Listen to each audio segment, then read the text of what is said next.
मैं मंच पर बुलाना चाहूँगी पुरुषोत्तम जी भाई साहब,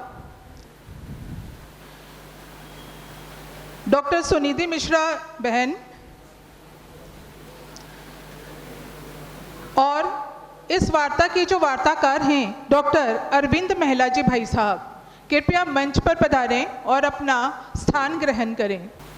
पुरुषोत्तम जी भाई साहब का संक्षिप्त परिचय कराते हुए, आप लगभग 6 वर्षों का आपका शिक्षा के क्षेत्र में अनुभव है। विभिन्न शोध जर्नल में आपके एडिशंस हैं। 17 बार NET JRF क्वालिफाइड हैं। इन्होंने 2 किताबें लिखी हैं जो कि प्रतियोगिता परीक्षा पे आधारित है।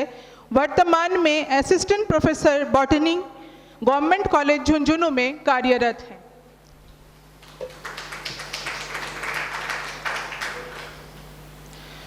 डॉक्टर सुनिधि मिश्रा बहन की संक्षिप्त परिचय कराते हुए, वर्तमान में ये असिस्टेंट प्रोफेसर खाद्य एवं पोषण विज्ञान मोदी विश्वविद्यालय में कार्यरत हैं। विभिन्न शोध पर अंतर्राष्ट्रीय जर्नल प्रकाशित हैं। पोषण के प्रति जागरूकता एवं सुपोषित भारत बनाने के क्षेत्र में सक्रिय रूप से कार्यरत हैं।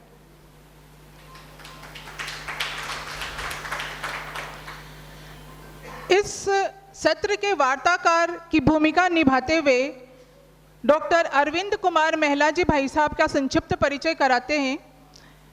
वर्तमान में प्राचार्य राजकीय महाविद्यालय नवलगढ़, लेखन पठन पाठन में काफ़ी रुचि है। समाज कार्य के से इनका निरंतर जुड़ाव रहा है। भाई साहब काफ़ी ज़्यादा पढ़ाई और पठन पाठन इन क्षेत्रों में इनकी काफ़ी रुचि है और इनकी काफ़ी भूमिकाएं भी रही हैं। कई पब्लिकेशंस भी इनके नाम से हैं और आप सभी को मैं आज के सत्र को कंटिन्यू करने के लिए यहाँ आमंत्रित करती हूँ। धन्यवाद प्रियंका जी।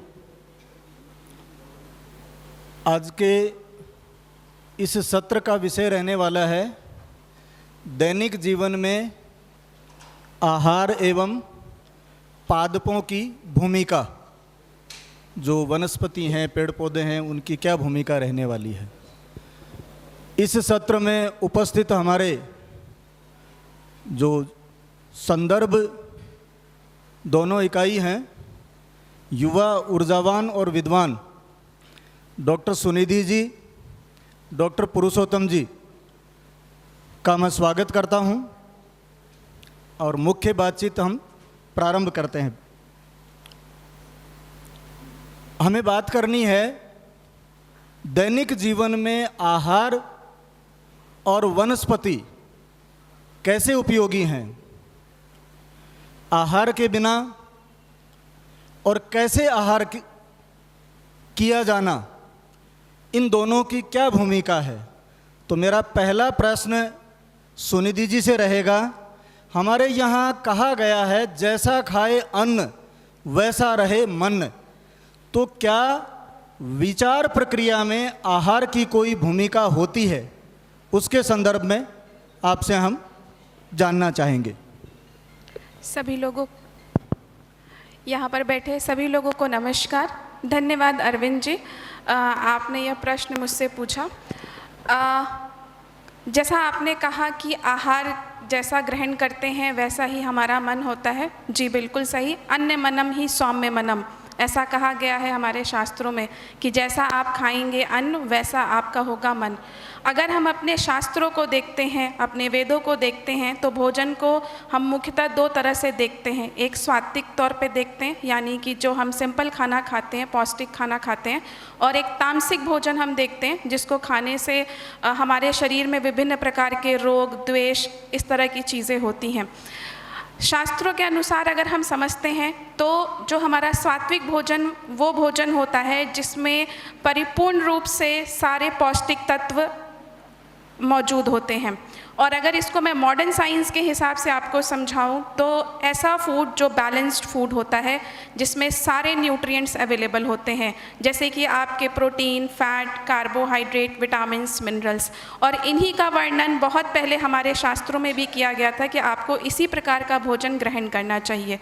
तामसिक भोजन जो होता है वो ऐसा भोजन होता है जिसमें न्यूट्रिएंट्स की तो कमी होती है, लेकिन कुछ ऐसे तत्व पाए जाते हैं जो आपके शरीर के अगर मैं सरल शब्दों में बोलूं तो कुछ केमिकल्स होते हैं या कुछ हार्मोन्स होते हैं, उनको एग्रीगेट कर देते हैं, जिसकी वजह से आपका मूड चेंज हो जाता है या आपका व्यवहार करने का परिवर्तन, आपके व्यवहार में परिवर्तन हो जाता है।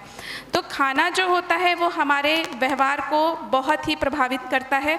और खाने से भी इम्पॉर्टेंट होता है कि आप किस समय पे आप उसको खाते हैं, वो भी एक बहुत इम्पॉर्टेंट है। क्योंकि आज की जो दिनचर्या, जो शैली हमने अपनाई है, देर रात तक जगना, बाहर का खाना खाना, अब कहीं ना कहीं हम घरों को खाने को अवॉइड करने लगे, बाहर के खाने को हम ज़्यादा ग्रहण करते हैं। और जो बाहर का खाना बनता है कहीं ना कहीं वो पौष्टिकता में कमी के साथ ही बनता है। तो जो भोजन पौष्टिक तत्वों के साथ बनते हैं, जो हमारे फल, सब्जियां, हरी सब्जियां, इस तरह के जो खाद्य पदार्थ होते हैं, दूध से बनी जो चीज़ें होती हैं, ये सब हमारे शरीर को पोषण प्रदान करते हैं। और अंततः पोषण लेने से हमारे शरीर का विकास होता है और हमारा मन भी उससे अच्छा होता है और हम आगे के अपने कार्यों में भी अच्छे से कॉन्सेंट्रेट कर पाते हैं। लेकिन अगर यही खाना आपका सपोज़ बहुत ज़्यादा मिर्च मसालों से भरा हुआ, तामसिक मांस, मछली, इस तरह की चीज़ें अगर आप ग्रहण करते हैं तो कहीं ना कहीं आपके बॉडी के जो हार्मोन्स होते हैं, आपके जो एंजाइम्स होते हैं, वो उससे अफेक्टेड होते हैं और आपका बिहेवियर जो होता है वो उससे चेंज हो जाता है। कुछ ऐसी स्टडीज़ में भी देखा गया है, अभी जो रिसेंट स्टडीज़ पब्लिश हुई हैं उनमें भी ये देखा जा रहा है कि जो हमारे एनिमल प्रोडक्ट्स के जो फूड आइटम्स होते हैं उसमें कुछ ऐसे न्यूट्रिएंट्स या कुछ ऐसे अमाइनो एसिड्स पाते हैं जो हमारे कुछ हार्मोन्स को कहीं ना कहीं बढ़ा देते हैं और उससे हमें एग्रेशन, एंजाइटी, डिप्रेशन, इस तरह की प्रॉब्लम्स को देखने को मिलता है।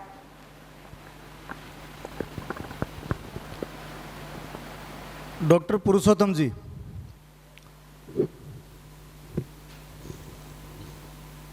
जब मानव उद्विकास की बात होती है पृथ्वी पे, तो कई बार एक ऐसा प्रश्न उठता है कि पहले जीव जंतु आए या वनस्पति आई, और अंत में उस डिबेट में हम ये पहुंचते हैं कि ये दोनों ऐसा लगता है कि साथ साथ ही अस्तित्व में रहे। क्यों? प्रकृति में जो समायोजन और सामंजस्य है वो जीव जंतुओं का और वनस्पतियों का रहा, एक सिम्बायोटिक रिलेशनशिप इनमें रही है। तो वर्तमान समय में ऐसी क्या मानव की मजबूरी हो गई कि वो प्रकृति को नुकसान पहुंचाने पर आमादा है? जंगलों की कटाई हो रही है, कार्बन का उत्सर्जन बढ़ता जा रहा है, समुद्रों में जीव जंतुओं के लिए रहना मुश्किल हो रहा है, और इसकी वजह से हम ये देख रहे हैं कि प्रकृति भी अपना रूप बदल रही है। अभी पिछले दिनों अखबार में ये छपा था कि जैसलमेर में अभी तक जो वर्षा हुई है वो औसत वर्षा का 150%, 143% हुआ है। पूर्वोत्तर में जो मेघालय है, मेघालय में पिछली बार जाने का अवसर मिला और वो जुलाई का महीना था। जुलाई के महीने में वहाँ टैंकर से पानी की आपूर्ति हो रही थी। तो ये इन सब के पीछे आप क्या कहना चाहेंगे कि ये प्रकृति और मानव का जो सहजीवन संबंध था उसके बारे में सोच में कहाँ कोई कमी आई है? जी। सबसे पहले तो आज के सत्र में विराजमान सभी महानुभावों का स्वागत करता हूं और मुझे ये सौभाग्य प्राप्त हुआ, इसके लिए आयोजकों को धन्यवाद देता हूं। देखिए, जो प्रश्न पूछे गए हैं उनका मैं एक एक करके जहां तक मैं समझ पा रहा हूं चीज़ों को, जहां तक मैंने जाना है मैं कोशिश करूंगा। पहला तो क्वेश्चन ये आता है कि ये जो पृथ्वी है, जो कि हमारी माँ है, ये किसकी है? ये सभी की है। ये अकेले मानव की कभी नहीं थी और ये बहुत ही गहन विषय है कि हम तो इसके सबके लास्ट में आने वालों में से हैं। और एक जो बहुत ही मार्मिक पहलू है वो ये है कि सबसे पहले जानने वालों में से भी हम ही हैं। अगर शुरुआत की बात की जाए, जहाँ तक वैज्ञानिक तथ्यों की बात आती है, कितना हम जान पाए हैं, कितनी सटीक रिसर्च हुई है, अगर हम उन चीज़ों को शामिल करें तो हमारी पृथ्वी के ऊपर जो पहले माना गया था कि जो जीवन की उत्पत्ति है वो समुद्र के जो गहरे पैंदे होते हैं, जिनको अपन डीप सी वेंट बोलते हैं, उनमें हुई है। लगातार कई सालों तक वैज्ञानिकों का ये मानना था कि वहीं पे हुआ है हमारे लाइफ का ओरिजिन।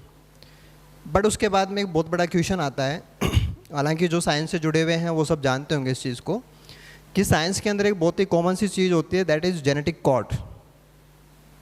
जैसे हमारे मोबाइल के अंदर सॉफ्टवेयर है, हमारे हर लैंग्वेज के अंदर कुछ वर्ड्स होते हैं, वैसे पूरी धरती के ऊपर जितना भी लाइफ है, चाहे हम उसके अंदर तितली को लें, चाहे मेंढक को लें, चाहे हम डायनासोर को लें, चाहे कुछ भी हम लें, उन सब के अंदर एक ही मशीन काम करती है और उस मशीन को कंट्रोल करने का एक सॉफ्टवेयर है, उसका नाम होता है जेनेटिक कोड।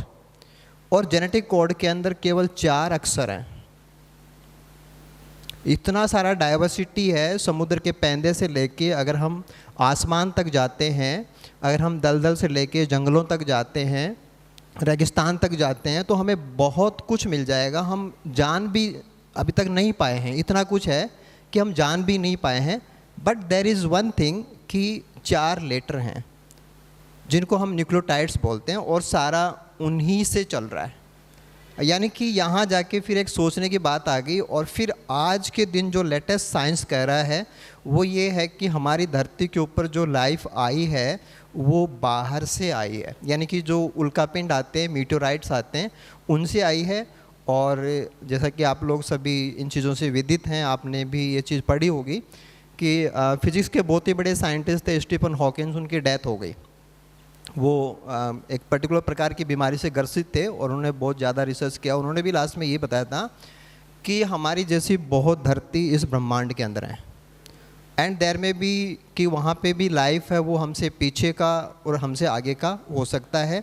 कंटिन्यूसली हम बहुत सारी चीज़ें सुनते हैं कि ये उड़न तस्त्रियाँ आती हैं, यूएफओ आते हैं, अंतरिक्ष से सिग्नल आते हैं, हम उनको समझ नहीं पाते बिकॉज़ हम केवल यहाँ जो है उतना ही जानते हैं। दूसरी जो बात सर ने मेरे से जानना चाही वो ये था कि जब हमारी उत्पत्ति हुई थी तब तो हम बहुत घुल मिल के थे, है ना, हमें अंतर ही नहीं था कि प्रकृति की पूजा होती थी, प्रकृति का बहुत बड़ा जो ताना बाना था वो जीवन का एक अभिन्न हिस्सा था। लेकिन अब जैसे हम भी बच्चों के साथ डील करते हैं, कॉलेज में पढ़ाते हैं, इतना कुछ हमें समझाना पड़ता है कि उनके अंदर वो चीज़ आ ही नहीं पा रही है। एक सामान्य जो जनमानस है उसके अंदर वो भावना ही नहीं आ पा रही है कि वो मतलब ये महसूस नहीं कर पा रहा है कि प्लांट्स भी इम्पोर्टेंट हैं। हाँ, जहाँ तक ज़रूरत की बात आती है हमें याद आता है, जैसे ही ज़रूरत आती है हमें प्लांट्स याद आते हैं, बट एज ए इंटरनल अगर हम आत्मा की आवाज़ की बात करें तो वहाँ हमें प्लांट से कोई लेना देना नहीं है। तो ये जो आत्मीय लेवल होता है ना, वहाँ से हमें ये चीज़ मिस हो गई है।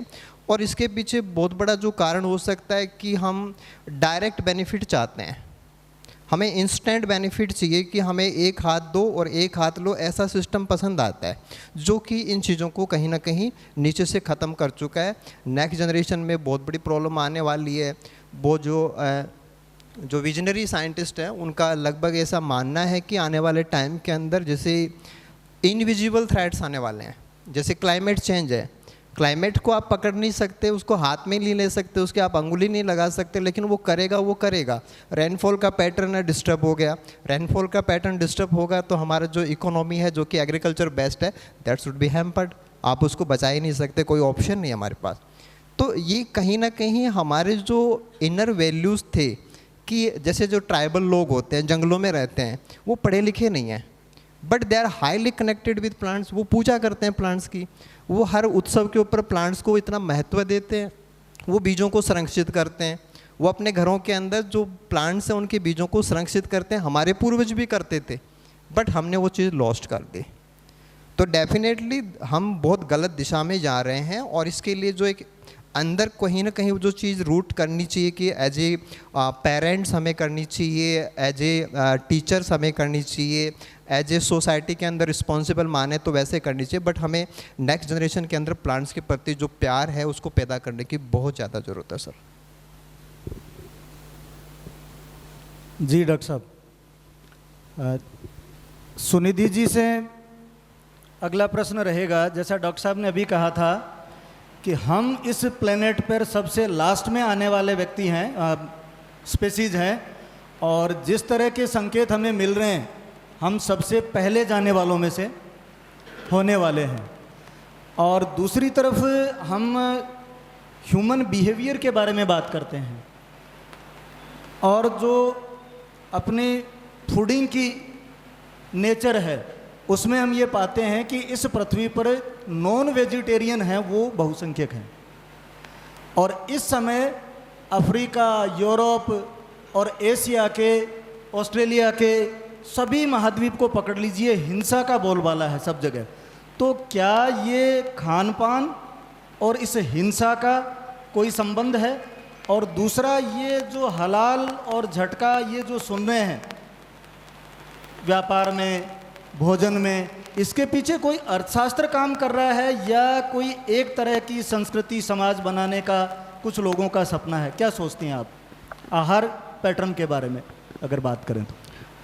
जी, अगर हम आहार को देखते हैं, खाने को देखते हैं, तो पहले मैं यही कहूँगी कि मैं इस बात से बिल्कुल सहमति देती हूँ कि आप जिस तरह का भोजन खाते हैं उससे आपके व्यवहार पे इसका प्रभाव पड़ता है।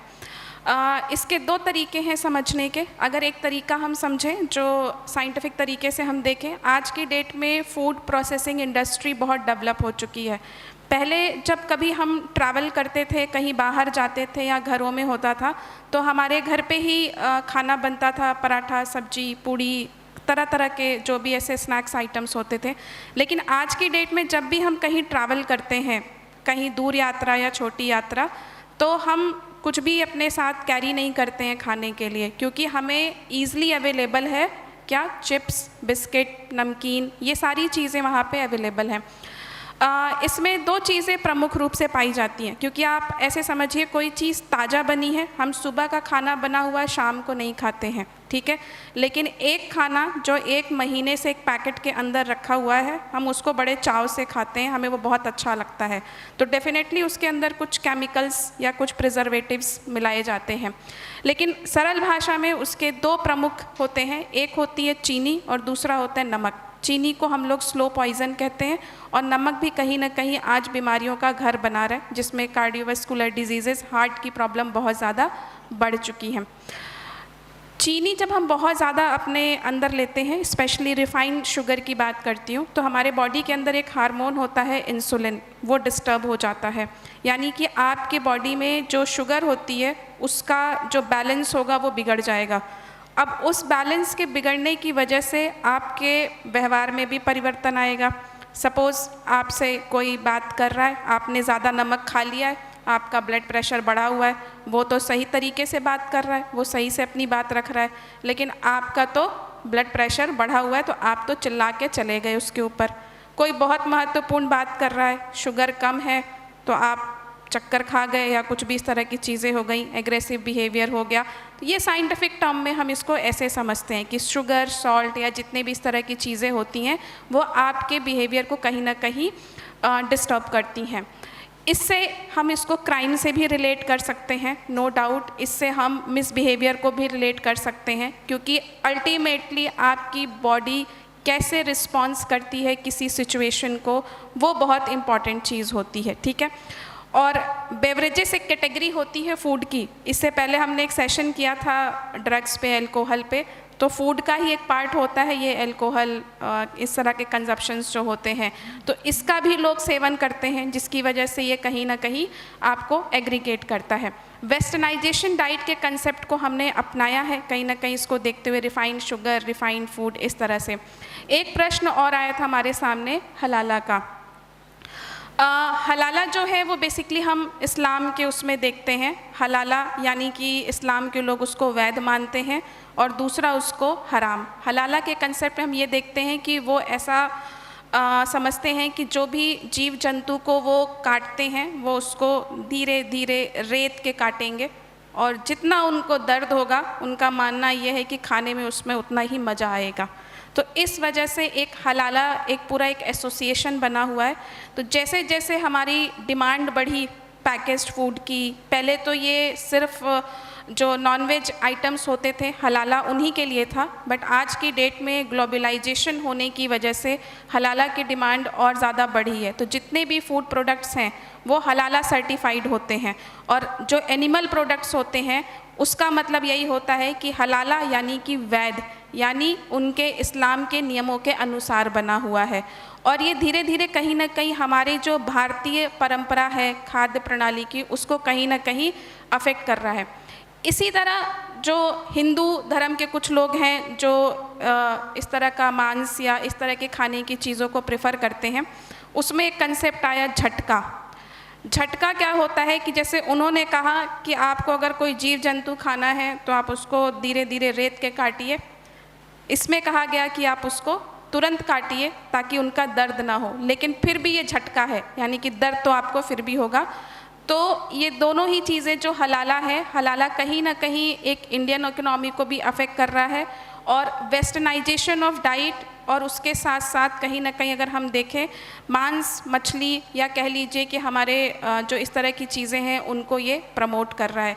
तो हलाला को तो बिल्कुल भी नहीं लेना चाहिए, किसी भी तरह के इस तरह के फूड आइटम्स नहीं कंज्यूम करने चाहिए। जी डॉक्टर साहब। पुरुषोत्तम जी, अभी जैसा सुनिधि जी ने बताया कि भोजन का व्यवहार से सीधा संपर्क है, सीधा संबंध है, जिस तरह का वो खाएगा उसी तरह का वो व्यवहार करेगा। और हमारे शास्त्रों में भोजन की जो परंपरा रही है उसमें एक पद्धति ये भी रही है कि आप भोजन करने से पहले प्रणाम करेंगे, भोजन मंत्र पढ़ेंगे, वो शुद्ध होना चाहिए, उसका एक प्रक्रिया है, प्रोसेसिंग है, उसको आप एडॉप्ट करके भोजन करेंगे। तो उसके हिसाब से जो देशज वनस्पतियां हैं उनका और मेडिसिनल प्लांट्स का क्या आपस में रिश्ता है, मानव के व्यवहार को वो कैसे प्रभावित करती हैं। हमारे यहाँ फॉरेस्ट को रोकने के लिए इजराइल से बीज लाए गए, और पहले तो हेलीकॉप्टर से छिड़काव करके उनको लगाया गया, अब उनको काटने के लिए भी उतना ही बड़ा बजट की ज़रूरत है। तो क्या जिस पारिस्थितिकी में जो पेड़ लग सकता है उसकी कोई उपयोगिता है वो होना चाहिए, या जहाँ से जो ले आया केवल हरियाली ही ठीक है? तो ये देशज वनस्पति और उनके औषधीय उपयोग के बारे में कुछ आप जानकारी दीजिए। जी सर, देखिए जो बात रखी गई है कि पहले तो मैं ये बोलना चाहूँगा कि जो हमारा तरीका है वही प्रतिफल बनता है कि हमने तरीके में क्या रखा है, नतीजा उसके अनुरूप ही आएगा। जब मैं मुझे याद आ रहा है सर कि एक छोटे क्लास के अंदर एक कहानी थी, उसमें साउथ के कोई संत थे, वो जब खाना खाते थे तो वो सुई साथ में रखते थे, और लॉजिक ये था कि अगर चावल का एक दाना नीचे गिर जाएगा तो हाथ से उठाएंगे तो गंदा हो जाएगा, लेकिन वो सुई से उसको उठाते और पानी का एक कटोरी होती है उसमें उसको धो के फिर वो उस चावल को खा लेते, यानी कि नो वेस्टेज। दूसरी साइड के अंदर हम देखते हैं कि ट्रेंड है, फैशन है, वेस्ट नहीं किया इसका मतलब लोग तो यहाँ तक सोचते हैं कि इसको लगा कि तो भूखा था इसने पूरा ही साफ कर दिया। ये कहाँ का लॉजिक है? ये कहाँ बताता है कि आप में समझ आ गई है या आप चीज़ों को जानने लग गए हो? तो ये एक बहुत बड़ा ऐसा उठा पटक सा हो गया है। इन चीज़ों का कनेक्शन यहाँ तक नहीं है। इससे बाहर जाके देखेंगे तो अगर मैंने मेरे घर के डस्टबिन के अंदर कचरा फेंका है तो वो नाली में जाएगा, और नाली के अंदर जो मीथेन प्रोड्यूस करने वाले बैक्टीरिया हैं वो उससे मीथेन बनाएंगे, और वो मीथेन अंतरिक्ष में जाकर के जो ग्लोबल वार्मिंग है, क्योंकि ग्रीन हाउस गैस है वो उसको बढ़ाएगी। तो ऐसा नहीं कि मेरे किचन का इश्यू मेरे तक शामिल है, नहीं, वो पूरी सृष्टि को प्रभावित कर रहा है, उसमें सब कुछ शामिल हो जाएंगे। जहाँ तक बात आती है कि ये जो तरीका था ये बहुत ही सुखद तरीका था, और एक ऐसा होता है ना कि हम चाहें तो ब्रह्मांड की सारी शक्तियों को हमारे भोजन के अंदर समाहित कर सकते हैं। ये हमारी कैपेबिलिटीज़ का इश्यू होता है कि जब हम भोजन करने से पहले जब भोजन पकता है, बनाया जाता है, वहाँ से लेके जब तक हम भोजन को ग्रहण करते हैं तब तक हमारा जो व्यवहार है, हमारा भोजन के प्रति जो मानस पटल है वो बहुत ज़्यादा प्योरिटी वाला होना चाहिए। तो हम एक साधारण से भोजन से भी बहुत ज़्यादा जो हम चाहते हैं कि हमें ऊर्जा मिले, हम दिन भर भाग दौड़ ये करना है वो करना है, इतने टास्क करने हैं, है ना, जो भी हम चाहते हैं कि भाई ये खाएंगे तो ही इतना प्रोटीन मिलेगा, ऐसा कुछ नहीं है। आप उसके अंदर पोटेंशियल को क्रिएट कर सकते हो and potentials are disperse in the universe. हर चीज़ ब्रह्मांड की जो है वो फैली हुई है, आपको ज़रूरत है आप उनको पकड़िए, अपने भोजन में डाल दीजिए, ये आपके लिए बिल्कुल से दिव्य बन जाएगा। तो ये तो रहा कि हमारे भोजन करने के तरीके में। एक चीज़ और ऐड करना चाहूँगा सर कि हमें जल्दी किस चीज़ की है। Why we are eating while we are running. हम बैठ के खाना भी नहीं खा सकते, हम बैठ के खाना पका भी नहीं सकते, हम कोई काम तसल्ली से नहीं कर सकते, तो हम अपेक्षा कैसे कर सकते हैं कि वो अंदर जाकर के वो भागेगा नहीं या आपको परेशान नहीं करेगा या आपके स्वास्थ्य की वो बिल्कुल से देख रेख करेगा? इम्पॉसिबल है। तो हमारे व्यवहार के अंदर हमने ऑलमोस्ट ऐसा हो गया कि जैसे मेरा जो मानना है कि असामान्य चीज़ों को हमने सामान्य करार दे दिया है कि आप तसल्ली से बैठे हो, इसका मतलब लोग आपके ऊपर दूसरे टैग लगाने के लिए तैयार हैं। आप भाग रहे हो, इसके लिए लोग आपको पसंद कर रहे हैं कि यू आर गुड। यानी कि जो गलत है that is accepted as a normal, जबकि जो सही था वो एक प्रकार से एकदम से अलग दिखता है कि ये एबनॉर्मल फीचर है इसका। तो ये इतना पलटवार हो गया है। जहाँ तक बात आती है कि देशज पौधे की, इंडिजिनस प्लांट्स और लोकल जो प्लांट्स होते हैं, देखो जब कुछ सालों पहले मुझे कुछ मेरे पर्टिकुलर रिसर्च संबंधी काम के लिए कुछ वेद वगैरह को भी पढ़ना पड़ा, मेडिसिनल प्लांट्स के बारे में जानना पड़ा। तो ऐसा है कि जैसे अगर हम इन चीज़ों को देखें कि जैसे एक माँ होती है वो अपने बच्चे का पूरा ध्यान रखती है, वैसा ही हमारी प्रकृति के साथ में है। आज मान लो कि सीकर के लोगों को कोई शारीरिक समस्या है या कोई रोग है तो उसका इलाज भरतपुर में नहीं है, उसका इलाज सीकर में ही है। सीकर में ही वो पौधे हैं और हमारी धरती माँ ने उन पौधों को हमारे ही आसपास जगह दे रखी है, बट हमें उनके बारे में जानना होता है। तो इंडिजिनस प्लांट्स जो होते हैं वो इतने हजारों सालों का नतीजा है कि वो एक सामंजस्य से चले आ रहे हैं। अब बात यह आती है कि हम उधर इतना कुछ अंधाधुंध हमारा जो जीवन शैली हो गया है कि हमें टाइम भी नहीं है, हम उनको प्रोटेक्ट भी नहीं कर सकते, हम उनके अंदर अगर पौधा जल रहा है तो हम पानी भी नहीं डाल सकते, हम कुछ अपने पॉकेट से पैसे नहीं लगा सकते, या हमारे खेत में है तो हम उसके ऊपर ध्यान नहीं दे सकते, ट्रैक्टर वाला काट के जा रहा है तो चला जाएगा, कोई दिक्कत नहीं है। तो हम उनको बचाने के लिए कुछ नहीं कर रहे हैं। हाँ, बाहर से जो हम ला रहे हैं, हम सभी जानते हैं कि उनका जो जेनेटिक स्टैंडर्ड है ख़राब है, उनका जो फिजियोकेमिकल स्टैंडर्ड है, बायोकेमिकल स्टैंडर्ड है, उनके अंदर जो टॉक्सिसिटी है, पॉल्यूटेंट्स हैं, they are high pollutant, we are eating very easily. तो हम एफर्ट नहीं कर रहे हैं। हाँ, जो चीज़ जितनी मुश्किल से आपको मिलती है या हम उसको प्राप्त करने में इतना टफनेस फील करते हैं कि कौन इसके कांटे हटाएगा, कौन इसको साफ़ करेगा, उसमें उतना ही ज़्यादा पोटेंशियल है। तो ये मतलब अल्टीमेटली ऐसा है कि जैसे अगर हम मैनेज कर लें तो मैनेज हो जाएगा, क्योंकि हम देखते हैं कि हमारे जो पूर्वज थे वो मैनेज करते थे। उनके पास देखें तो पूरा साल भर का कैलेंडर होता था कि कौन से सीज़न में कौन सी सब्जियां आती हैं, कौन से फ्रूट्स आते हैं, किनको ताज़ा खाना होता है, किनको सुखा के रखना होता है, किनको हम लंबे समय तक यूज़ कर सकते हैं। पर्टिकुलर बीमारी हो जाए तो घर में क्या पड़ा है, किचन में क्या पड़ा है, उससे हम क्या कर सकते हैं। या बहुत सारे प्लांट्स तो हमारे पास सूखे होते हैं, उनसे भी हम काम में ले सकते हैं। तो ये जो नॉलेज है ये एक जनरेशन गैप की वजह से ख़त्म हो गया है। जैसे पिछली पीढ़ी से पिछली पीढ़ी के लोग थे, मैं भी वो अपने जो बूढ़े थे घर में उनके पास बैठते थे, समय बिताते थे। अब जो पढ़ाई का प्रेशर मान लीजिए, कमाने का प्रेशर मान लीजिए, किसी भी प्रकार का प्रेशर मान लीजिए, उसके चलते टाइम नहीं है। टाइम नहीं है तो जो ओल्ड जनरेशन जिसके पास की वो ट्रेडिशनल नॉलेज है वो डिलीवरी नहीं हो रहा है, वो उनके पास में ही है। जो बूढ़े लोग हैं वो तरस रहे हैं कि कोई मेरे पास आके बैठे, मैं उनको बात करूँ, मेरी बात सुनाऊँ, देन वहाँ पे कोई सुनने वाला नहीं है। तो दैट्स वाई द नॉलेज किताबों में तो है नहीं, वो कहीं लिखा हुआ भी नहीं है, लिखा हुआ है तो उसको हम लेने वाले भी नहीं हैं। वो जनरेशन टू जनरेशन पास होता है और ये फ्लो डिस्टर्ब हो गया, तो जनरेशन गैप आ गया है। इसके लिए हमें थोड़ा सा जो जनरेशन गैप को फिलअप करने के लिए कि इन्वॉल्वमेंट जो है कि ओल्ड पेरेंट्स जो हैं उनके साथ बच्चों का इन्वॉल्वमेंट बढ़ना बहुत ज़रूरी है। अभी आपने 2 टर्म काम में ली। एक तो आपने ये बताया कि पता नहीं हमें किस बात की जल्दी है, हम हर काम जल्दी में करना का प्रयास करते हैं।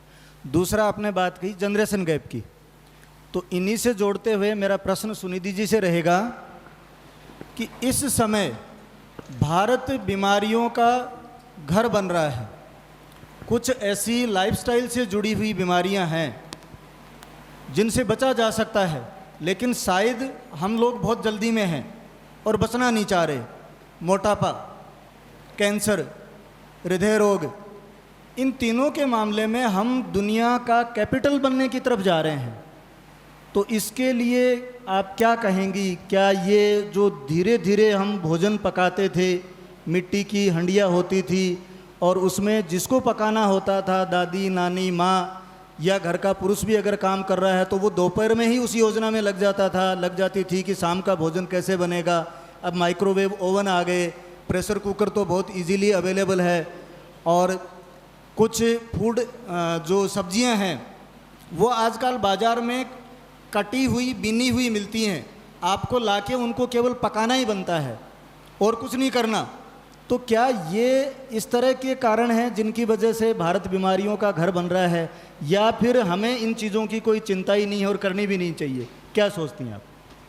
जी, बिल्कुल सही कहा आपने कि अगर हम रिपोर्ट्स को देखते हैं और डेटा को एनालाइज करते हैं तो हमें ये पता चलता है कि भारत आज कहीं ना कहीं बीमारियों का गढ़ बन रहा है। और स्पेशली अगर मैं बात करूँ तो डायबिटीज़ के बाद अगर मैं बात करूँ तो हृदय रोग, जिसमें हाइपरटेंशन, उच्च रक्तचाप जो है वो बहुत ज़्यादा है, मोटापा जो कि बहुत ज़्यादा है। एक अभी रिसेंट सर्वे आया था, नेशनल फैमिली हेल्थ सर्वे, जो भारत सरकार द्वारा करवाया जाता है, उसमें ये पाया गया है कि एक प्रमुख डेफिशिएंसी हम देख रहे हैं जो कि एनीमिया, खून की कमी जिसको हम लोग कहते हैं, ये भी है। एक तो आपकी जो बीमारियों की वजह से इस तरह की प्रॉब्लम हो रही है, दूसरा कमी भी हो रही है, और छोटे बच्चों में माल न्यूट्रिशन देखने को मिल रहा है। ये हमारे भारत की प्रमुख पोषण से संबंधित समस्याएं हैं जिसको हम समझ रहे हैं। अब इसके क्या कारण हैं? ये कारण बहुत भागों में बटे हुए हैं। जैसा कि आपने मेंशन किया कि इसका कारण ये है कि हम जिस प्रकार से खाने को पका रहे हैं या हमने खाने के पकाने के बर्तनों को चेंज किया है, उसकी वजह से। ये भी बात बिल्कुल सही है, जैसे कि हम प्रेशर कुकर का यूज़ करते हैं। अभी तो बहुत तरह के प्रेशर कुकर आ गए हैं मार्केट में, लेकिन पहले जैसे हम एल्युमिनियम का सबसे पहले यूज़ करते थे, नॉन स्टिक का हम यूज़ करते हैं। तो इनमें एक टेफ्लॉन की कोटिंग होती है जो कि कहीं ना कहीं एक केमिकल होता है और वो खाने के साथ मिल जाता है और उससे कैंसर होने की संभावना बहुत ज़्यादा बढ़ जाती है। दूसरा प्रश्न अगर हम देखते हैं इसी संदर्भ में कि क्यों ऐसा हो रहा है, तो हर खाने की अपनी एक विधि होती है पकाने की। जैसे कि अगर हमें दाल पकाना है तो जब हम दाल को पकाते हैं, हो सकता है आप लोगों ने कभी नोटिस किया होगा, तो उसके ऊपर एक हल्की सी गाज जैसी आती है, ऐसे हल्का हल्का परत सी जमती है। वो एक तरह से उसको नहीं लेना चाहिए क्योंकि वो एक एंटी न्यूट्रिएंट्स होते हैं जो कि हमारे शरीर में जब जाते हैं तो हमारी पाचन शक्ति को डिस्टर्ब कर देते हैं, तो वो हमें ग्रहण नहीं करना चाहिए। प्रेशर कुकर में क्या होता है कि हमने दाल डाली, नमक डाला, हल्दी डाली और चढ़ा दिया, तो टेम्परेचर भी इसमें एक इम्पॉर्टेंट रोल प्ले करता है कि अगर आपने जैसे टेम्परेचर बढ़ाया, आपके विटामिन्स, मिनरल्स या जो भी अदर न्यूट्रिएंट्स होंगे उनका लॉस हो जाएगा।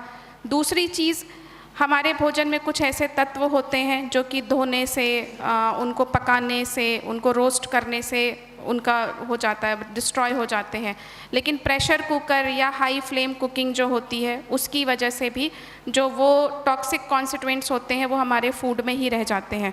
वो बहुत छोटी सी चीज़ अफेक्ट करेंगे आपकी बॉडी में जाके कि आपको हल्का सा पेट में दर्द होगा, आप सही से खाना नहीं खा पाएंगे, लेकिन इसका इफ़ेक्ट आपको लॉन्ग लास्टिंग देखने को मिलेगा, तुरंत नहीं मिलेगा इसका। तो ये तो बात हो गई यूटेंसिल्स की जो बीमारियाँ को घर बना रही हैं। दूसरी बात करते हैं हम इन्वायरमेंट की। जैसे कि मैं स्पेशल कंटेक्स्ट टू राजस्थान की बात करती हूँ, जब यहाँ पे मई जून में स्पेशली गर्मियाँ बहुत तेज़ होती हैं तो हम लोग प्रेफरेबली ड्रिंक में प्रेफर करते हैं छाछ पीना। लेकिन आज की जो इंडस्ट्री है, फूड इंडस्ट्री है, उसने क्या डेवलप किया है, या तो स्वीटेंड ड्रिंक्स या तो जूस भी है इस मामले में, मतलब वो भी इस तरह से बहुत चल रहे हैं। तो आप देखते हैं आजकल मार्केट में अगर आप कभी भी जाएं शॉप्स वगैरह पे तो इतने छोटे छोटे पैकेट्स होते हैं and they are very cheap, 10 rupees 15 rupees. Coca Cola, मतलब इस तरह के जितने भी प्रोडक्ट्स होते हैं अब तो वो 5 रुपये 10 रुपये में भी आ गए हैं। उन्होंने इस तरीके से भी उसको टारगेट किया कि अगर लोग 50 रुपये 60 रुपये नहीं इन्वेस्ट कर पा रहे हैं तो हम 5 रुपये 10 रुपये में चीज़ें ला देते हैं और ये आपके शरीर में जहर का काम करते हैं। तो हम अपने परंपरागत चीज़ों को भूल गए कहीं ना कहीं कि जो हमारा इन्वायरमेंट के हिसाब से दही एक तरह से प्रोबायोटिक होता है, जो आपके इंटेस्टाइन में आपके माइक्रो जो गट होते हैं उनके बैक्टीरिया को अच्छे से प्रमोट करता है, डाइजेशन को इम्प्रूव करता है, लू ना लगे, गर्मी ना लगे। लेकिन हमने उसको छोड़ दिया। हमने क्या किया, हमने बाहर की जो पैक ड्रिंक्स थी हमने उसको अपना लिया, हमने जूसेस अपना लिए, कोल्ड ड्रिंक्स अपना लिए, सॉफ्ट ड्रिंक्स अपना ली, इस तरह की चीज़ों को हमने अपनाया। इसके साथ साथ हमारे जो लोकल अवेलेबल फूड आइटम्स होते हैं, जैसे कि राजस्थान की फेमस केर सांगरी, ठीक है, केर सांगरी कम है। आज की डेट में हमने नेशनल वेजिटेबल बना रखा है पनीर को, हम पनीर ज़्यादा लेते हैं, लेकिन पनीर क्या हमें शुद्ध मिलती है ये भी हमें समझने की ज़रूरत है, क्योंकि कहीं ना कहीं डिमांड एंड सप्लाई का भी इशू हमें देखने को मिलता है। और हमें क्या उतने न्यूट्रिएंट्स मिल रहे हैं पनीर से, और वो महंगी भी आ रही है। केर सांगरी आराम से आपको अवेलेबल है, आप अपने घरों में जैसे भी उसका उत्पादन होता है तो आप वहाँ से ले सकते हैं। तो हमने जो अपने इन्वायरमेंट को, अपने खाना बनाने की तकनीक को, और साथ ही साथ इसका एक रीज़न जाता है अर्बनाइजेशन एंड मॉडर्नाइजेशन, कि जो आजकल हमें मॉडर्नाइजेशन की तरफ हम बढ़े हैं, कहीं ना कहीं हम अपने आप को इम्प्रूव तो कर रहे हैं लेकिन हम अपनी ट्रेडिशनल नॉलेज को पीछे छोड़ रहे हैं। जैसा सर ने अभी मेंशन किया था कि जो हमारी ट्रेडिशनल नॉलेज है कि हमें कैसे खाने को पकाना चाहिए, और रिसेंट के जो भी अभी जनरल्स हैं वो भी कहीं ना कहीं अभी इसी बात पे फोकस कर रहे हैं। हल्दी दूध हम परंपरागत तरीके से लेते आ रहे हैं, आज की डेट में हम वही स्प्रिंगर और नेचर जैसे जनरल में पब्लिश कर रहे हैं कि it is a golden milk, you should take it daily basis, आपको डेली लेना चाहिए। ये हम बहुत पहले से जानते हैं, हमने इस चीज़ को छोड़ दिया, हम इसको ग्रहण ही नहीं कर रहे हैं क्योंकि हमें लगा कि नहीं हमें इसको नहीं ले करके हमें कुछ और लेने की ज़रूरत है। तो ये चीज़ें हमें समझने की ज़रूरत है कि हमारे जो परंपरागत खाद्य प्रणाली रही है, हमारी जो भोजन प्रणाली रही है, किस तरह से आप भोजन को करते हैं। आज की डेट में हमारा भोजन करने का पैटर्न भी चेंज हुआ है, कभी हम खड़े होके खाते हैं, कभी हम भाग भाग के खाते हैं, कभी हम बेसमय खाते हैं। खाने का तासीर भी हमने लगभग बदल दी है, सुबह कुछ खा रहे हैं, शाम को कुछ खा रहे हैं। आयुर्वेद हमारा बहुत पुराना है इसमें, तो हम अगर आयुर्वेद को भी कोरिलेट करके देखें तो मौसम के अनुसार भी हमें बहुत कुछ खाने को बताया गया है कि इस मौसम में ये खाइए। आज हम ये भी भूल चुके हैं, हमें नहीं फ़र्क पड़ता है कि इस मौसम में हमें ये चीज़ खानी चाहिए कि नहीं खानी चाहिए, हमें बस खाना है, हम इतना जानते हैं, और किसी भी प्रकार के भोजन को हम कभी भी ग्रहण करने के लिए तैयार रहते हैं। तो ये सारे जो भी हमने पद्धतियों को अपने जीवन में बदला है, कहीं ना कहीं ये धीरे धीरे कंट्रीब्यूशन रहा है बीमारियों की तरफ। एक कंट्रीब्यूशन यूटेंसिल्स में ये भी रहा है, प्लास्टिक्स के जो बर्तन होते हैं, इसमें भारत के अलावा जो देश हैं उन्होंने इसका बहुत फ़ायदा उठाया। प्लास्टिक्स का कारोबार चाइना बहुत अच्छा करता है और उसने क्या किया, सस्ते सस्ते बर्तन प्लास्टिक्स के ला दिए। आज की डेट में जितनी भी चीज़ें हमारे घरों में खाने के लिए यूज़ होती हैं, मतलब जिसमें हम रखते हैं, चाहे वो मसाला या जो भी चीज़ें होती हैं, वो सब हम प्लास्टिक के डिब्बों में रखना पसंद करते हैं।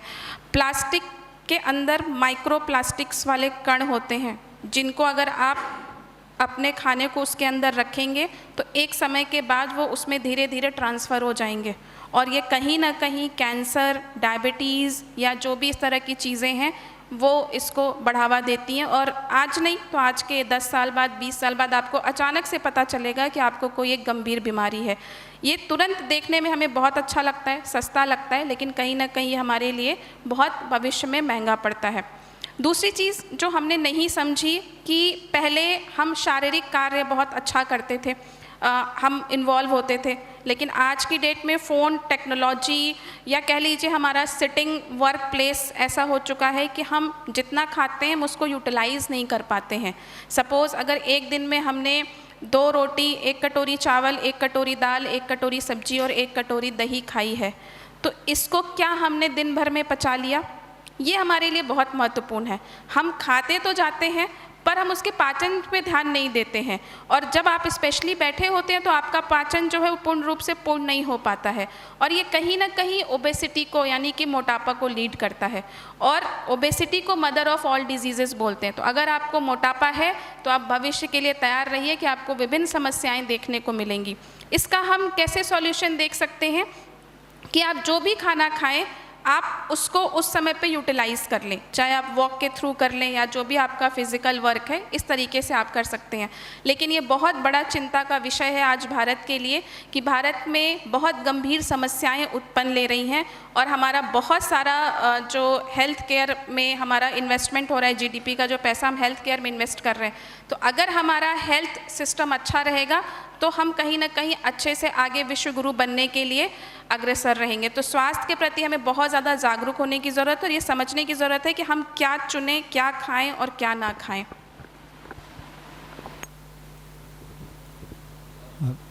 पुरुषोत्तम जी, अभी जैसा सुनिधि जी ने बताया कि अपना जो ट्रेडिशनल नॉलेज सिस्टम था आहार के बारे में, उसमें शायद कहीं कोई गैप आ गया, उसकी वजह से ये समस्याएं बढ़ रही हैं। हम सबको ये ध्यान है कि हमारे घरों में दादी नानी, बुजुर्ग, गांव के बड़े लोग, मोहल्ले के बड़े लोग पेड़ पौधों में किस पौधे में, पेड़ में कौन से औषधीय गुण हैं उनके बारे में जानते थे, और उन्होंने किस पेड़ को सबसे ज़्यादा बचाना है इसके लिए एक देवता को एक पेड़ के साथ जोड़ दिया, और किसी में कोई नहीं माने तो भूत को जोड़ दिया उसमें कि रात को वटवृक्ष के पास नहीं जाना, उसमें भूत रहते हैं।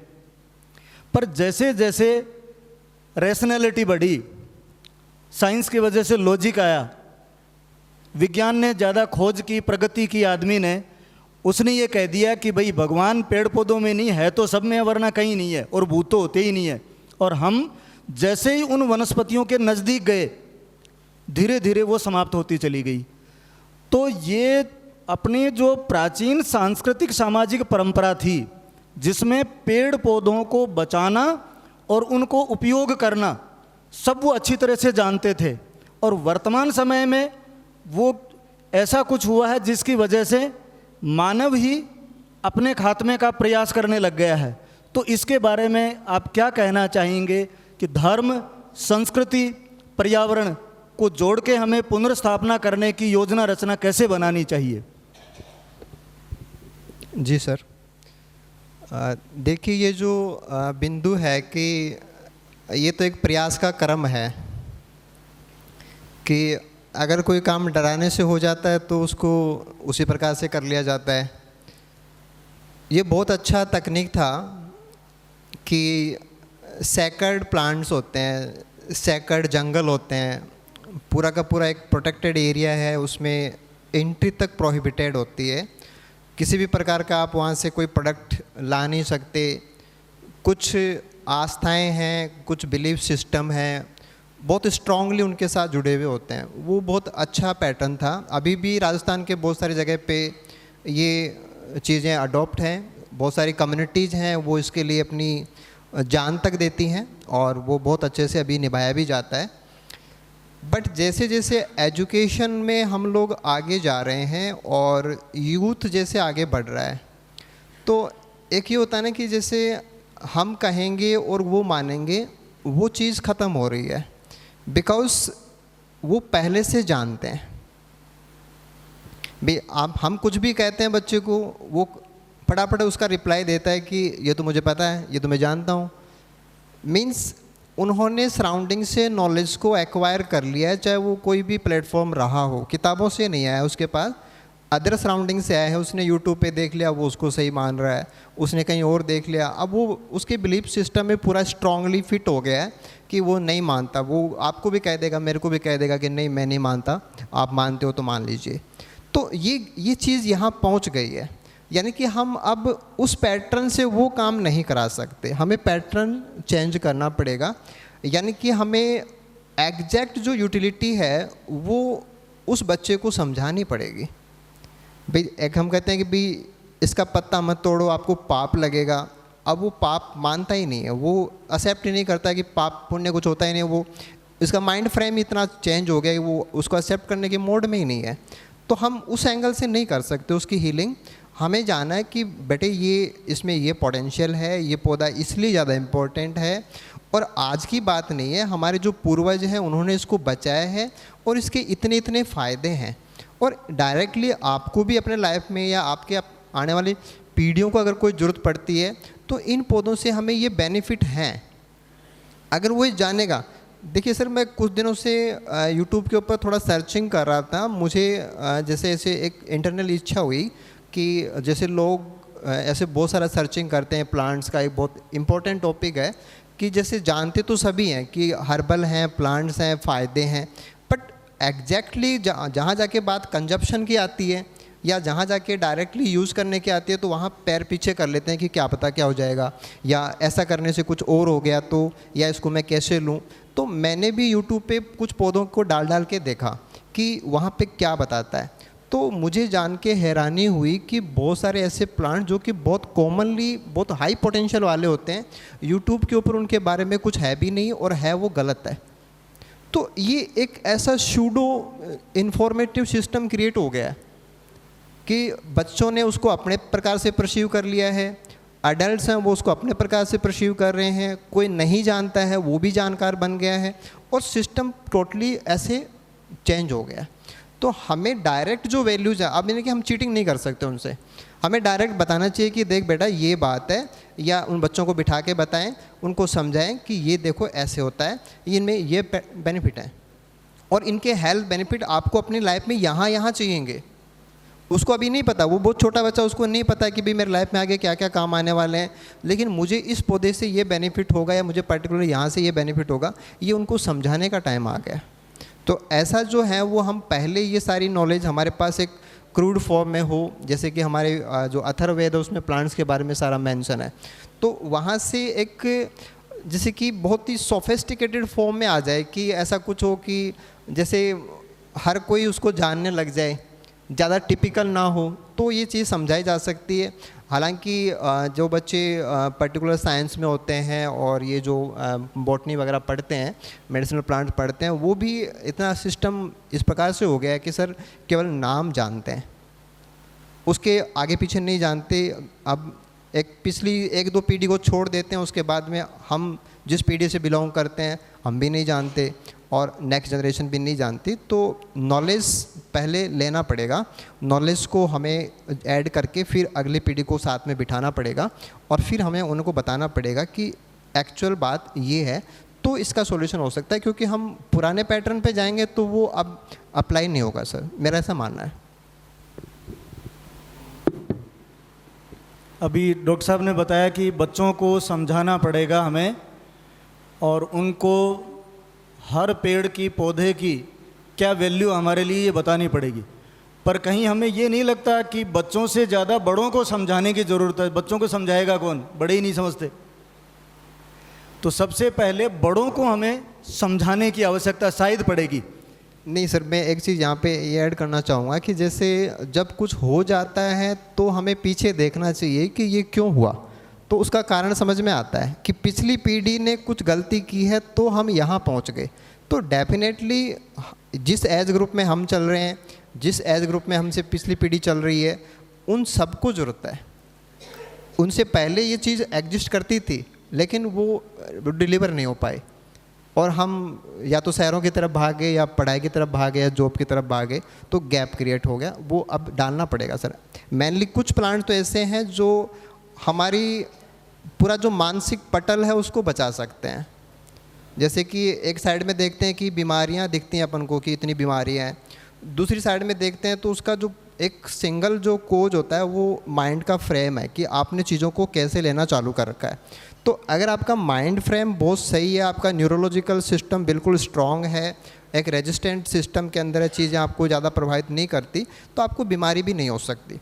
तो आपको वहाँ जाने की ज़रूरत है, यानी कि ऐसे कुछ सर्टेन प्लांट्स तक तो जाना ही पड़ेगा, ज़्यादा भी नहीं जाए तो ऐसा तो हमें करना पड़ेगा सर। जी, अभी सर ने बताया कि कुछ ऐसे सर्टेन प्लांट्स हैं जिनके बारे में तो हमें सोचना ही पड़ेगा। नीम है, पीपल है, तुलसी है, सहजन है।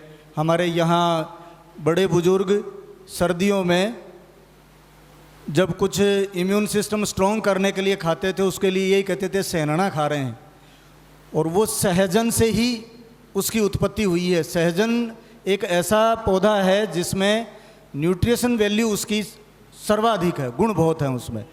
तो इस तरह के कुछ पेड़ पौधे ऐसे हैं जिनके बारे में सर कह रहे हैं हम सब लोगों को जानना चाहिए। अंतिम एक प्रश्न है आप दोनों से, हमें जो हमारे ज्ञानी श्रोता बैठे हैं उनसे भी प्रश्न लेने हैं। इस बातचीत से शायद उनके दिमाग में कुछ प्रश्न उपस्थित अवश्य हुए होंगे। तो सुनिधि जी, जैसा अभी पुरुषोत्तम जी ने कहा था और आपने भी बताया था कि ये जनरेशन गैप की वजह से सारी समस्याएं आ रही हैं।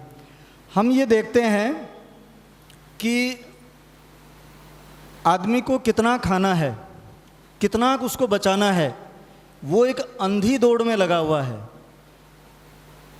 सिक्किम जब ये कर सकता है कंप्लीट ऑर्गेनिक फूड की तरफ, हम क्यों नहीं जा सकते? सुनिधि जी से मैं ये बात करना चाहता हूँ, पूछना चाहता हूँ कि ये कीटनाशकों का, इंसेक्टिसाइड और पेस्टिसाइड्स का प्रयोग खेती में बढ़ता ही जा रहा है, उसके पीछे लालच है, जानकारी का अभाव है, क्या आप ऐसा सोचती हैं? दूसरा एक छोटी सी बात और, अभी अपने फूड एंड एग्रीकल्चर ऑर्गेनाइजेशन जो यूएनओ का भाग है, उसने 2023 को इंटरनेशनल मिलेट ईयर घोषित किया था और विशेषकर वो बाजरा पे फोकस था। और हमारे यहाँ गांव में तो ये कहा गया बाजरा खाते हैं इसका मतलब सीमेंट खा रहे हैं, बाजरा खाना ही नहीं। हमारे गांव में खेती में जो मजदूर आता है वो पहले ये कंडीशन लगाता है कि बाजरे की रोटी और कढ़ी नहीं खाऊंगा, चाहे सब्जी आलू की ही बना दीजिए, कोई और कुछ नहीं चाहिए, गेहूं ही चाहिए। तो ये विमर्श स्थापित किसने किया? बाजरा नहीं खाना, मोटा अनाज गरीब लोग खाते हैं, ये उनके दिमाग में आ गई कि मोटा अनाज वही परिवार काम में लेगा जिसके पास अभाव है। और अभी जो साइंटिफिक रिसर्च हैं वो ये कह रही हैं, इवन डॉक्टर्स भी कहने लग गए कि गेहूं को छोड़ दीजिए अगर जीना चाहते हो तो एक तरफ तो हम ज़्यादा गेहूं के उत्पादन के लिए पेस्टिसाइड और इंसेक्टिसाइड का यूज कर रहे हैं, दूसरी तरफ समझदार लोग कह रहे हैं कि इनको छोड़ दीजिए। ये घालमेल समझ में नहीं आ रहा आम आदमी को।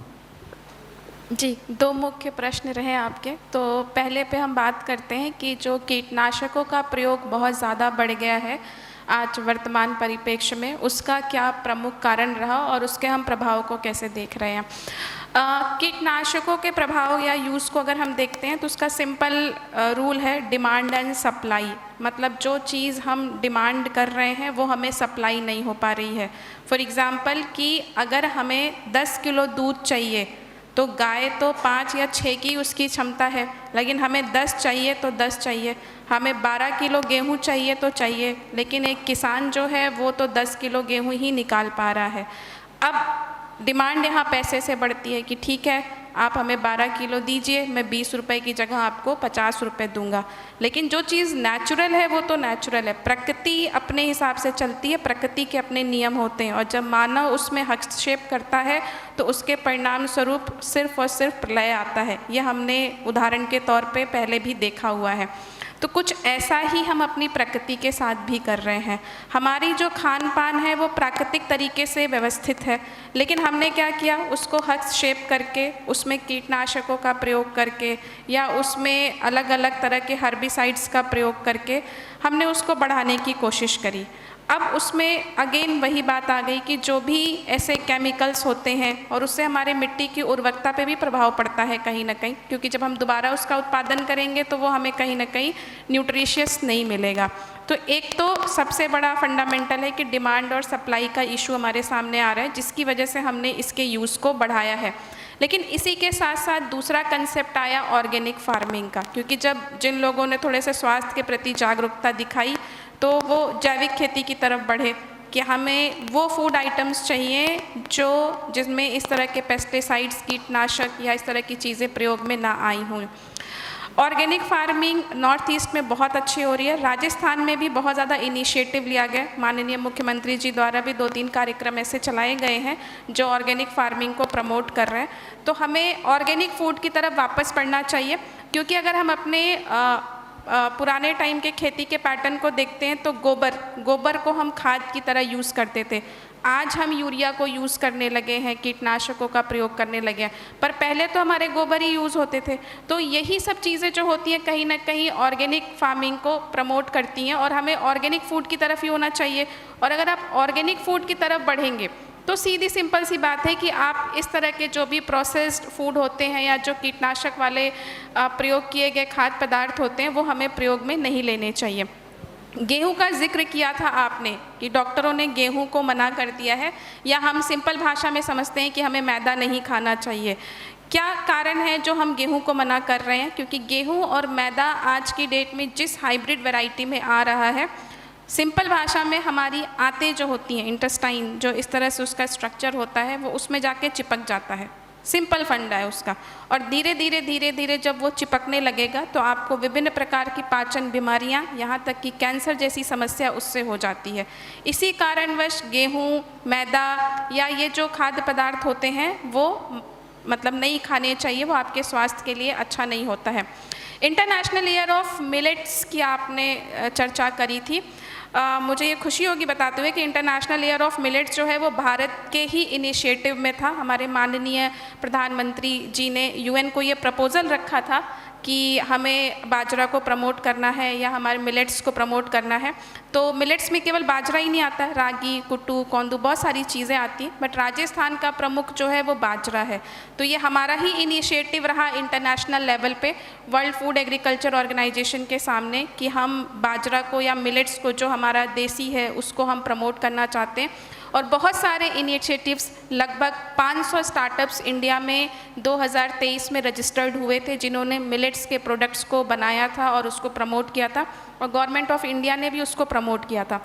क्योंकि अगर हम मिलेट्स को देखते हैं स्पेशली, तो उसमें जो न्यूट्रिटिव वैल्यू होती है वो कहीं ना कहीं हमें अन्य खाद्य पदार्थों में नहीं देखने को मिलती है। तो इस वजह से, और उसका जो उत्पादन की लागत होती है वो भी कम होती है। हमें ये भी देखना होता है कि हम ऐसी चीज़ खाएं जो हमें बहुत ज़्यादा कॉस्टली भी ना आए और हेल्दी भी हो, न्यूट्रिशियस भी हो और हमारे स्वास्थ्य के लिए अच्छी भी हो। लेकिन वर्तमान समय में जैसे हमारी शैलियाँ बदलती गई, हमने अपने खाने के स्वाद को चेंज किया, हमें बाजरा कम भाने लगा, लेकिन हम वापस से उस तरफ से अग्रसर हुए हैं। सही तरीके से बोलूँ तो हमें सिंपल तरीके से ही खाना खाना चाहिए, यानी कि अगर बाजरा की रोटी खाएं, बाजरा के लड्डू खाएं तो ज़्यादा फ़ायदेमंद है। लेकिन आजकल मार्केट में बाजरा के बिस्किट भी हैं, बाजरा का नमकीन भी है, बहुत सारी चीज़ें अवेलेबल हैं, बट कहीं ना कहीं उसकी न्यूट्रिटिव वैल्यू पे फ़र्क आ ही जाता है। तो जितना सिंपल आप भोजन को ग्रहण करेंगे, सात्विक तरीके से ग्रहण करेंगे, हमारे गीता में ये बात कही गई है कि हमारा जो भोजन होता है वो हमारे आरोग्य को बढ़ाता है, हमारे सुख, शांति, समृद्धि, इन सब चीज़ों को बढ़ाता है। तो हमें ऐसा ही भोजन करना चाहिए जो हमारे आयु को बढ़ाए, हमारे बल को बढ़ाए, हमारे आरोग्य को बढ़ाए। तो मिलेट्स हमारे स्वास्थ्य के लिए बहुत ज़्यादा लाभदायक है। और इसके साथ साथ हमें कम प्रोसेस्ड फूड आइटम, जैसे कि अगर हम देखते हैं हमारे जो पहले ऋषि मुनि रहे हैं वो क्या खाते थे, वो फल, कंदमूल यही खा के ज़िंदा रहते थे। और हमारी साइंस भी यही कहती है कि हमारे फूड में लगभग 70 to 80% आइटम जो होने चाहिए वो रॉ होने चाहिए, और आज की डेट में हम ज़्यादातर कुक्ड फूड आइटम्स खाते हैं। तो यही सब कारण है जिसकी वजह से हम कहीं ना कहीं डिमांड को बढ़ा रहे हैं, जिसकी वजह से कहीं ना कहीं कीटनाशकों का, यूरिया का, इन सब का प्रयोग बहुत बढ़ गया है और हम बीमारियों की तरफ बढ़ रहे हैं। बट इसका सॉल्यूशन भी हमारे पास है कि हम अपने जो हमारी पुरानी खाद्य पदार्थ हैं जैसे कि मिलेट्स, उनका सेवन हम ज़रूर करें। अभी कुछ दिनों पहले विश्व में कृषि योग्य जमीन का देशों की तुलना हुई थी।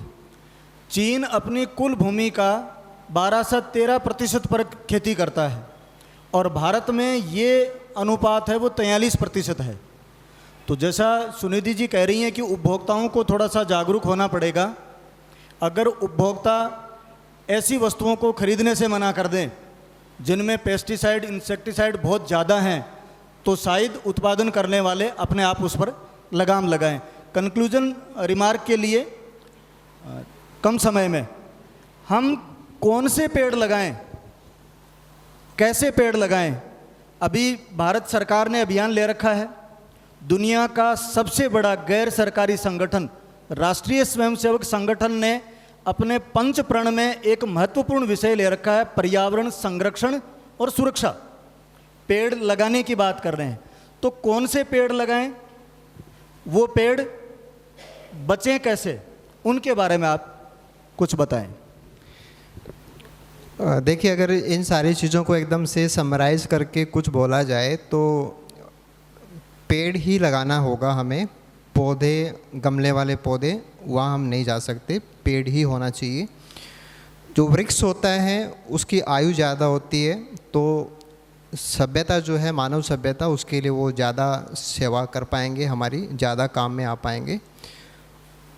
हमें हमारे जो प्रयास हैं उसके अंदर सबसे ज़्यादा जो लंबी आयु वाले पौधे हैं, उसमें सबसे लंबी आयु आती है वट वृक्ष की, कि उसकी आयु बहुत ज़्यादा है। उसके बाद में पीपल है, उसकी आयु बहुत ज़्यादा है। इमली के पेड़ हैं, उनकी आयु ज़्यादा है।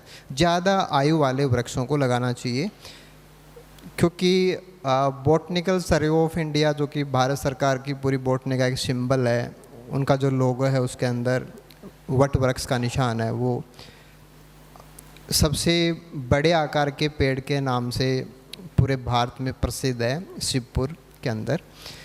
तो उसका कोई कंपैरिजन नहीं है।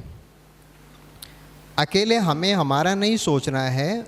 एक बड़े ट्री को आप देखेंगे तो शाम को आप उसके नीचे मतलब खड़े नहीं हो सकते, उसमें इतने पक्षियों की आवाज़ आती है, सुबह उतने पक्षियों की आवाज़ आती है, इतने सारे कीड़े मकोड़े होते हैं, पूरा सिस्टम उससे समृद्ध बनता है।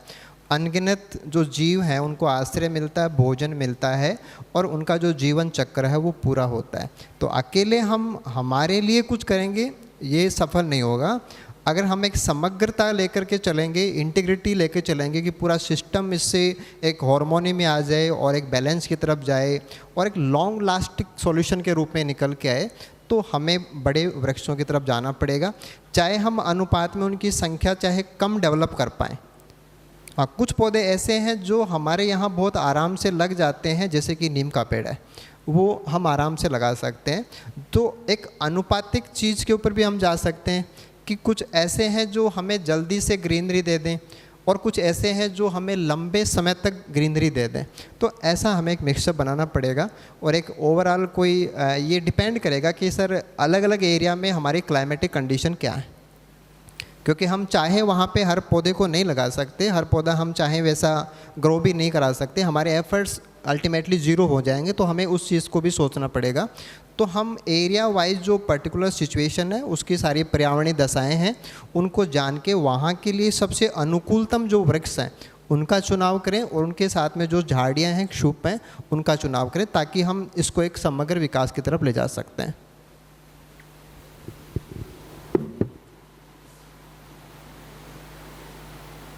मेरा प्रश्न भाई साहब से है जी। जैसे पर्यावरण का जब गतिविधि हम लोग में जुड़ते हैं, उसमें पर्यावरण गतिविधि में, तो एक बार मेरा इंसिडेंट है, मैं नर्सरी में गया तो वहाँ मैंने एक वृक्ष, मेरे को नर्सरी वाले ने प्रेफर किया, वो बार बार एक जोड़ दे रहा था कि भाई साहब आपको ये वृक्ष लेना चाहिए। वो वृक्ष का नाम बता रहे थे कुवैती। कौन सा नाम? कुवैती। कुवैती। हाँ, कुवैती। तो फिर मैंने थोड़ा देखा, मैंने कहा इसका ठीक नहीं लग रहा है, वृक्ष बड़ा अटपटा है, और मैं क्या नेटिव पौधे खरीदने के मूड में गया था, पर वो नर्सरी और वो बाकी सारा जो सिस्टम होता है वो उसको प्रमोट कर रहे थे। फिर मैंने घर पे आके जो उसका रिसर्च किया तो कोनोकॉर्पस नाम से वो पेड़ है, और वो पेड़ अस्थमेटिक है। बाड़मेर में, यहाँ राजस्थान की ही घटना है, बाड़मेर में जिला प्रशासन ने वो जितने पेड़ पौधे लगाए थे कोनोकॉर्पस के, बाद में एक पर्यावरणविद जो थे उन्होंने बताया कि भाई कोनोकॉर्पस ऐसे ऐसे करके अस्थमेटिक बीमारियां खड़ी करता है और स्वास्थ्य के लिए ठीक नहीं है। तो मेरे मन में अनायास ये कल्पना चली कि ये जब नेटिव नहीं होते, एक तरीके से स्वदेशी नहीं होते, तो हम इनको कहाँ से तो आते हैं, ये कैसे हमारे परिवेश में इतने रच बस जाते हैं कि मैंने फिर जब ऑब्जर्व किया कि कितनी कुवैती हमारे क्षेत्र में लगी हुई है, तो बहुत सघनता से वो लगी हुई है, क्योंकि उसकी विशेषता ये बताई थी कि बड़ी जल्दी लगेगा, कम पानी लेगा, जब बड़ी जल्दी लग जाएगा आसानी से उग जाएगा। ऐसा एक दूसरा ऐसे ही जब देखते हैं कि गाजर घास है, तो वो गाजर घास आज वो भी अस्थमेटिक शायद अस्थमा क्रिएट करती है, एलर्जी का वो जी हाँ, अस्थमा एलर्जी बहुत सारी चीज़ें वो खड़ी करती है। तो इनमें क्या लगता है कि कुछ एंटी इंडिया फोर्सेस का इसमें हाथ रहता है, या फिर कुछ और लोग चाहते हैं ऐसा कि भारत में जो सद्वृत्ति वाले लोग हैं वो भी मतलब जानबूझकर पुण्य की दृष्टि से भी पाप हो जाए, ऐसा रहता है क्या? देखिए, इसका जो एग्जैक्ट कारण है जो कि हम यहाँ उसको कोट करना चाहें कि गवर्नमेंट की एक एजेंसी होती है, उनको अपन बोलते हैं क्योरेंटाइन गवर्नमेंट की एजेंसी है। वो क्या करते हैं कि किसी भी भूभाग के अंदर बाहर से जो पौधे आते हैं या पौधों से जुड़ा हुआ कोई भी मटेरियल आता है, चाहे बीज आओ, चाहे बल्ब आओ, चाहे सीड, कुछ भी आओ, उसकी जांच होती है। और ये चीज़ें अब तो हम बहुत एक सक्षम लेवल तक आ गए, लेकिन जब हमारा देश इतना आगे नहीं था, जब हमें खाद्यान्न भी और देशों से लेने पड़ते थे, तो हमारे पास क्योरेंटाइन नहीं थी। तो बहुत सारे ऐसे पौधे हैं जो हमारे देश के अंदर, हम गरीब थे इसलिए हम लोगों से या दूसरे कंट्री से कुछ लेते थे और हम चेक नहीं कर सकते, क्योंकि जब हम मांग के लाते हैं तो उसमें फिर मीन मैक नहीं निकाल सकते। तो उसके चलते हमारे यहाँ बहुत सारे प्लांट्स हैं वो इंट्रोड्यूस हुए और उनका खामियाजा भी है। और एक ये था कि हम अचानक से कोई भी चीज़ मेरे माइंड में आ गई, मैंने थोप दिया, ये चलो गवर्नमेंट की एजेंसी में आ गया, हमने विलायती बबूल है उनके बीज हेलीकॉप्टर से फिकवा दिए। तो ये ऐसे सॉल्यूशन नहीं हो सकते। ये ऐसा है कि जैसे आप सराउंडिंग का या एक बेसिक सा साइंस होता है इकोलॉजी, आप उसको जानिए, उसका जब तक आप पूरा नॉलेज नहीं ले सकते, उसमें भी ऑट इकोलॉजी और सिन इकोलॉजी होती है। सिन का मतलब समग्र होता है, तो वहाँ तक जाना पड़ेगा। यानी कि ऐसे नहीं कि आप हर किसी चीज़ को ले आते हैं, हमारी विश हो गई हमने लगा दिया, तो ये तो गलत सिस्टम हो गया। कुछ चीज़ें हमारी मजबूरी से आ गई थी और कुछ हमने हमारे फैशन के लिए अडॉप्ट कर लिए हैं। इसके चलते हमें देखना पड़ रहा है कि उनकी कीमत हमारे देसी पौधों को चुकानी पड़ रही है, कि वो धीरे धीरे लुप्त हो गए। अब हम उल्टा करके उनको बचाने के लिए फिर रैलियाँ निकालते हैं, तो हमने ही तो सारा किया है। तो इस वजह से मुझे लगता है कि ये हमारी गलतियाँ ही हैं। सर, आज ये विषय रहा आहार और पादपों की भूमिका। इस विषय में मेरा प्रश्न ये है कि जैसे सुनिधि बहन जी ने शुरू में भी बताया तामसी भोजन के बारे में, भोजन हमारे विचार के ऊपर और मन मस्तिष्क के ऊपर बहुत बड़ा प्रभाव डालता है। तो विचार जो है वो सनातन का मूल है। तो जैसा हम बहुत जगह कहा भी गया, जैसा खाएं अन्न वैसा होए मन, तो हम अब जैसे जलवायु बेस्ड जो भूभाग की हम बात करेंगे, उत्तर भारत में तो हमारा शाकाहार से काम चल जाएगा, परंतु जब हम दक्षिण भारत की तरफ बढ़ेंगे तो वहीं पे बहुत सी जगह मछली और चावल भी परोसा जाता है। तो जब हम बीफ नहीं खाने की बात करते हैं, मांसाहार नहीं करने की बात करते हैं, तामसी भोजन नहीं करने की बात करते हैं, जबकि दूसरी तरफ साइंस न्यूट्रिएंट्स, प्रोटीन और विटामिन के फ़ायदे भी गिनाती है। तो इन सब के बीच में इकोलॉजिकल बैलेंस, सनातन की सुरक्षा, संस्कृति की सुरक्षा, न्यूट्रिएंट्स को मायने रखते हुए और भारत की विविधता को मायने रखते हुए किस प्रकार का आहार हम लें जिससे सनातन की सुरक्षा भी रहे, न्यूट्रिएंट्स, प्रोटीन्स और विटामिन्स भी जाएं, भारत समृद्धशाली बने, भारतवासी हैं उनका स्वास्थ्य ठीक रहे, किस प्रकार का आहार हम आने वाले वर्षों में लें? किससे प्रश्न है? उत्तर कौन देगा? दोनों से जानना चाहते हैं। मैं करूं पहले? आप दीजिए। ठीक है, पहले आप दीजिए। सवाल आपका बहुत अच्छा रहा।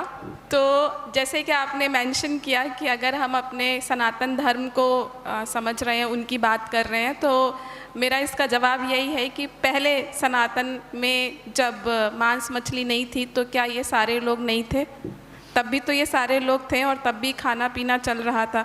ये तो हमने अपने हिसाब से चीज़ें डेवलप कर ली ना कहीं कि हमने मान लिया या हमने इस चीज़ को डेवलप करी है। जैसे आज के 20 साल बाद आप कहेंगे कि राजस्थान में छाछ नहीं मिल रही है, आपने इसको रिप्लेस किया है, प्रकृति ने इसको रिप्लेस नहीं किया। प्रकृति का नाश कौन कर रहा है?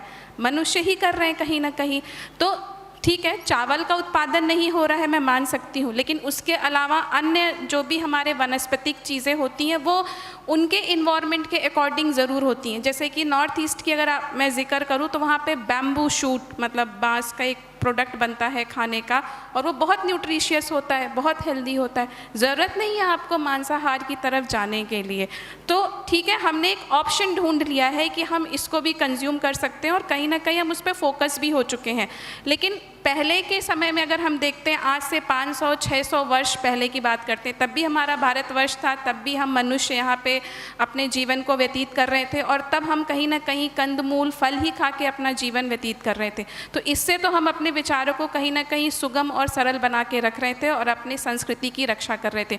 इकोसिस्टम और इन्वायरमेंट की आपने बात करी थी, बिल्कुल सही बात है कि कहीं ना कहीं इससे हमारा इकोसिस्टम और इन्वायरमेंट बहुत एस्पेक्ट में डिस्टर्ब हो रहा है। एनिमल प्रोडक्ट के एस्पेक्ट में बात करूं तो डेफिनेटली हम जो हत्याएं करते हैं उसकी वजह से एक इन्वायरमेंट डिस्टर्ब हो रहा है। हमने पढ़ा है एक फूड पिरामिड या हमने इस तरह की इकोसिस्टम का बैलेंस पढ़ा है अपने 6-7 की क्लास में कि कैसे एक दूसरे के लिए हम बने हुए हैं, बट इसको डिस्टर्ब कर रहे हैं कहीं ना कहीं ज़्यादा सेवन करके, कम सेवन करके। और जब ये सब चीज़ें हम खाते हैं तो हमारे शरीर में इसका प्रभाव भी पड़ता है। प्रकृति पे भी आजकल हम पेड़ पौधे भी बहुत काटने लगे हैं अपने अपने तरीके से यूज़ करने के लिए। तो भोजन बहुत मुख्य भूमिका में रहता है और परंपरागत भोजन हमेशा से ही होना चाहिए। पहले भी हम इसको लेते आए हैं और ये हमारे संस्कृति की भी रक्षा करेगा और कहीं ना कहीं हमारे पर्यावरण की भी।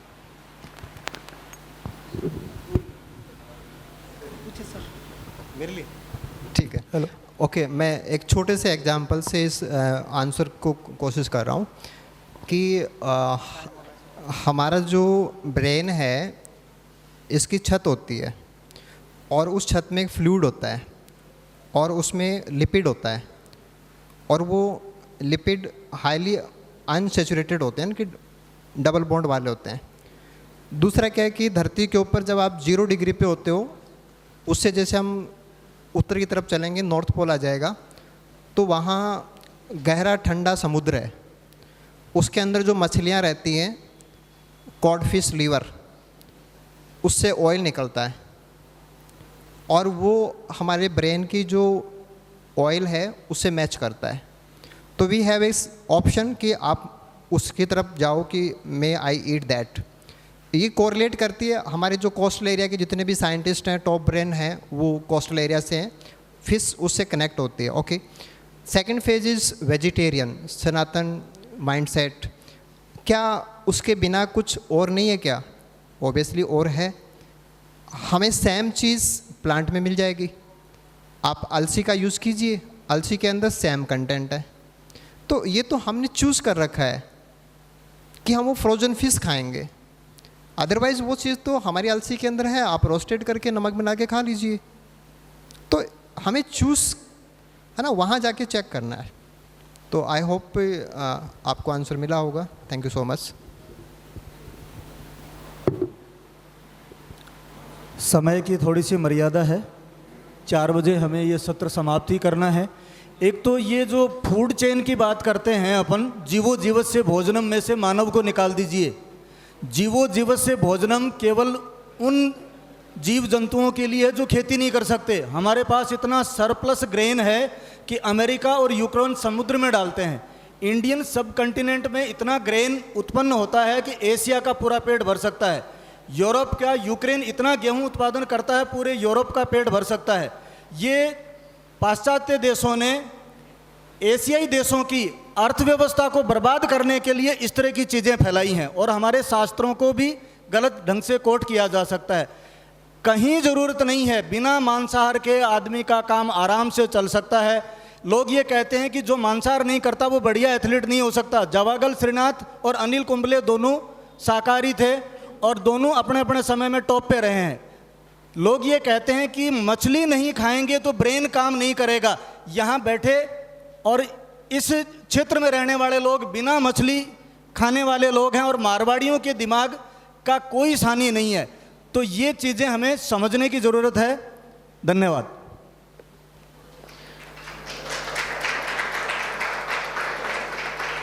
बहुत ही अच्छा साइंटिफिक व्याख्यान रहा आप सभी का। पुनः एक बार आप सभी को बहुत बहुत धन्यवाद। सुनिधि जी बहन, पुरुषोत्तम जी भाई साहब और अरविंद जी भाई साहब।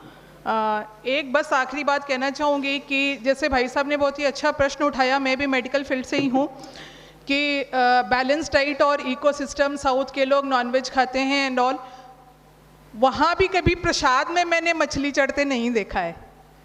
हमारे राम भी जब वनवास का बहुत ही लंबा समय साउथ में बिताकर आए तो उन्होंने भी वहाँ जाकर मछली का सेवन नहीं किया। तो मुझे नहीं लगता कि मछली उनकी संस्कार है, या फिर मुझे भी ऐसा ही लगता है कि कालांतर में समय के साथ, क्योंकि वहाँ वो ईजिली अवेलेबल है, और हमने आज के इस डिस्कशन में भी देखा कि हम सब फास्ट लाइफ और ईजिली अवेलेबल चीज़ों के पीछे भागे जा रहे हैं। इस वजह से हमारे डाइट हैबिट्स में चेंजेस आ गए हैं। और बहुत ही अच्छा रहा सेशन। आप सबका पुनः धन्यवाद। मैं एक बार संक्षिप्त पुस्तक परिचय के लिए बरखा जी असिस्टेंट प्रोफेसर खंडेला से हमारे बीच आई हुई हैं, उनसे अनुरोध करती हूँ कि वो मंच पर आएं और अपनी पुस्तक का एक संक्षिप्त परिचय हम सबके सामने दें।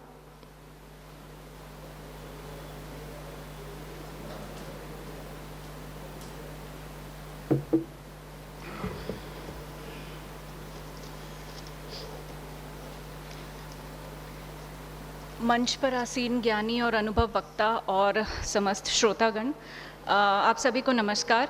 शेखावाटी साहित्य संगम के 5वें संस्करण में आप सभी का स्वागत है, और मैं आशा करती हूँ कि चौथे संस्करण की तरह ये आयोजन भी आप सबको अच्छा लगेगा।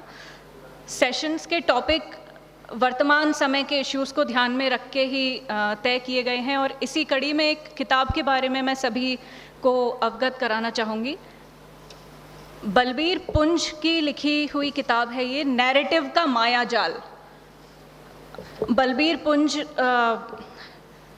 Indian institute of mass communication के अध्यक्ष पद पर भी रह चुके हैं, और लगभग 5 दशक का एक लंबा समय इन्होंने राजनीति जीवन में और हिंदी अंग्रेज़ी अखबार के एडिटोरियल्स में लगाया है।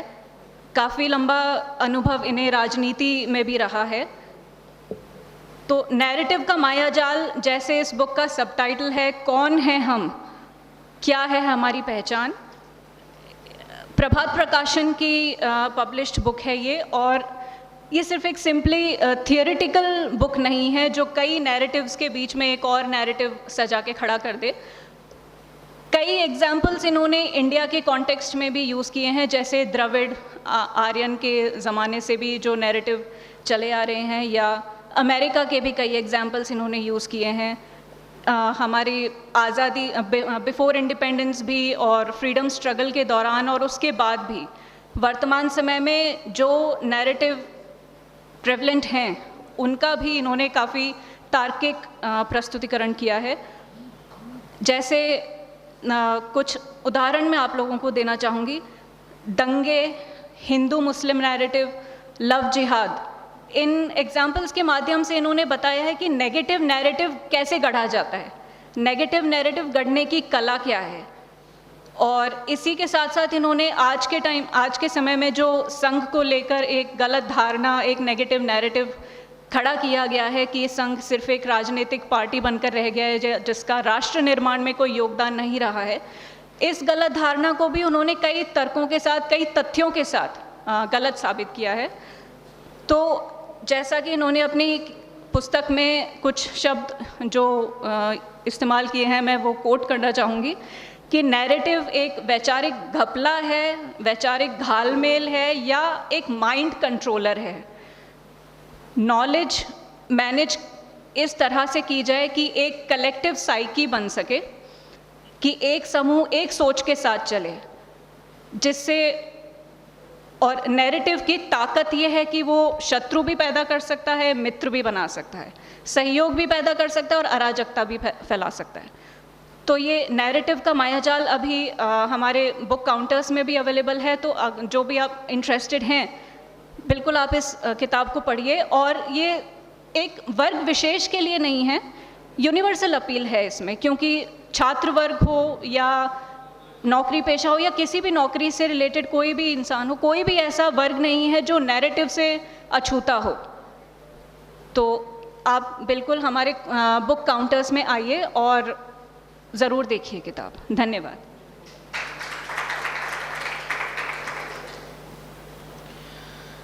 मंच पे आसीन तीनों महानुभाव जो आज यहाँ शेखावटी साहित्य संगम में पधारे हैं, इनके लिए स्मृति चिन्ह स्वरूप एक मोमेंटो भेंट करने के लिए मैं अरविंद जी महिला भाई साहब को स्मृति चिन्ह भेंट करने के लिए अभिषेक जी भाई साहब को बुलाना चाहूँगी। अभिषेक जी भाई साहब।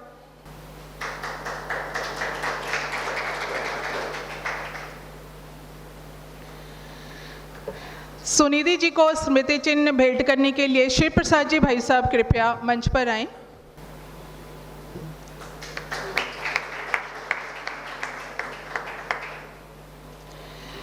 पुरुषोत्तम जी भाई साहब को स्मृति चिन्ह भेंट करने के लिए अमन जी भाई साहब मंच पर आएं।